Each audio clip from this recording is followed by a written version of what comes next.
गौतम बुद्धांबद्दल किंवा बाबासाहेब आंबेडकरांबद्दल. बाबासाहेब आंबेडकरांनी काय केलं स्वतः, त्यांचे वाईट, त्यांना काही येत नसताना खूप लहान वयामध्ये लग्न झाले त्यांचं, त्यांनी स्वतः सपोर्ट केला आहे, त्यांच्या पायावरती उभं केलं. खूप सारे प्रॉब्लेम्स येऊन सुद्धा त्यांनी त्यांचं जे समाजकार्य होतं ते कंप्लीट केलं. त्यांच्या बायकोने त्यांना साथ दिली, त्यांनी स्वतः बायकोला साथ दिली. त्या दोघांनी मिळून केलं म्हणून तिथपर्यंत पोहोचले.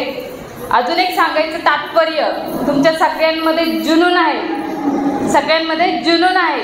तो जुनून शेवटपर्यंत तसाच ठेवायचा आहे. परत एक गोष्ट सांगते, इमानदारी. इमानदारी खूप महत्त्वाची आहे. आता इथं आहे, या 4 भिंतीच्या आतमध्ये तुम्ही आहे तोपर्यंत हो हो हो, घरी गेल्यानंतर विचार बदलतील असं करू नका. तुम्ही आत्ता 10 रुपये घेतले, ते व्यवस्थित भरले. सगळ्यांना प्रॉब्लेम्स येणार आहे स्टार्टिंगला, कारण का फायनान्शियल प्रॉब्लेम सगळ्यांचेच. पण तुम्ही जिथं 2 रुपये खर्च करता तिथे 1 रुपयाच खर्च करा. त्यावेळेस तुमचा हे जे काही लोन घ्यायचं ते वेळेवरती तुमचे हप्ते जातील आणि पुढचं लोन घेऊन तुम्हाला काहीतरी अजून मोठा बिझनेस करता येईल.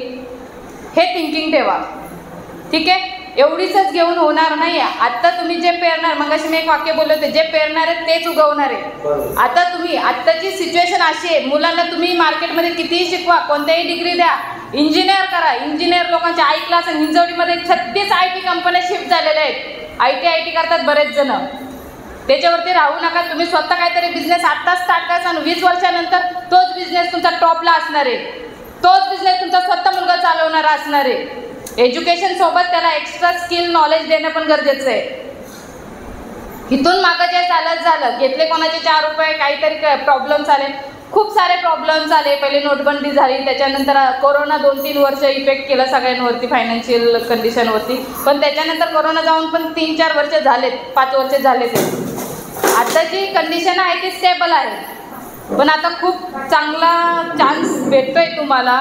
डॉक्टर बाबासाहेब आंबेडकरांनी सगळ्या महिलांसाठी खूप साऱ्या सवलती करून ठेवलेल्या आहेत, त्या आपल्यापर्यंत पोहोचलेल्या नाही आहेत. आता तुमच्यापर्यंत पोहोचत आहे. तुम्ही एवढे जर लेडीज बसलेले आहेत ह्या विहारामध्ये, त्या सगळ्या नशीबवान आहात, खरंच नशीबवान आहात. त्या संधीचा तुम्ही फायदा घ्या.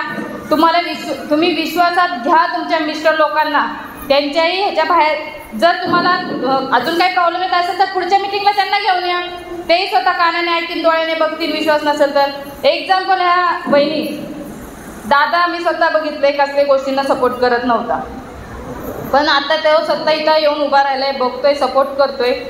ज्यावेळेस तुमचे मिस्टर स्वतः बघतील, डोळ्यांनी कानाने ऐकतील, त्यावेळेस ते पण नक्कीच तुम्हाला सपोर्ट करतील, ठीक आहे. आता जे काही तुम्हाला फंडिंग होईल, जे काही तुम्हाला बिझनेस स्टार्ट करण्यासाठी भेटतील, ते सगळ्या महिलांनी मिळून व्यवस्थित भरायचं आहे. आज तुम्हाला जे काही 1 लाख 2 लाख 3 लाख भेटतील, त्या 3 लाखाच्या पुढच्या वेळेस आम्हाला 6 लाख 10 लाख कसे भेटतील त्याचा प्रयत्न करा सगळेजण. आणि ते छोट्याशाच बिझनेसमध्ये अडकून कोणी राहू नका. आणि सगळ्यांमध्ये पेशन्स आहे, ठेवा. आज नाही झालं, उद्या नाही झालं, परवा नक्कीच मिळणार आहे यश. हे माझं स्वतःचं वैयक्तिक मत आहे. मी स्वतः हे फेस केलेले प्रॉब्लेम, ठीक आहे. थँक्यू.